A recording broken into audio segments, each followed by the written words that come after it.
Dans la filière performance, elles sont les jeunes gymnastes les plus prometteuses, car alliant grâce et excellence, les mieux à même de bien représenter la Réunion au prochain championnat de France. À condition bien sûr de bien se remettre dans la grande compétition et vite retrouver les bonnes sensations sur les agrès. Des agrès face auxquels chacune se présente avec sa mentalité du moment, plutôt positive pour la pétillante Safira.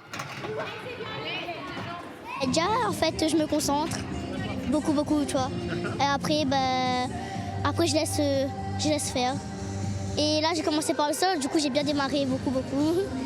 Et du coup, j'ai réussi mon sol. Et du coup, je me suis dit, allez, faut pas que je rate les autres. Ne pas se rater sur les 4 agrès de l'étape portoise, même si pas encore décisive pour les France. Mais chacune, à l'image ici de Chana, un peu stressée, s'applique du mieux que possible.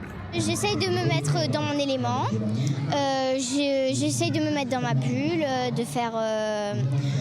déjà là, on a commencé par le saut, donc j'ai bien commencé. Mention bien aussi pour la jeune Dionysienne Aelita Singh, auteure d'une jolie note de 11,300 à la poutre, pourtant pas son agrès préféré. Elle s'impose en national 10 ans.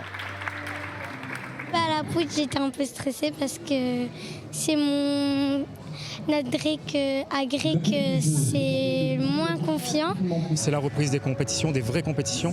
Et là, elles ont moyen de voir où elles en sont, dans les points, etc. Puisque dans 4 semaines exactement, il y a les championnats de la Réunion par équipe. Et le 21 mai, pas beaucoup plus loin, les championnats de la Réunion individuels. Et du coup, ça nous permet d'avoir une base de travail pour voir ce qui nous manque pour se qualifier au championnat de France.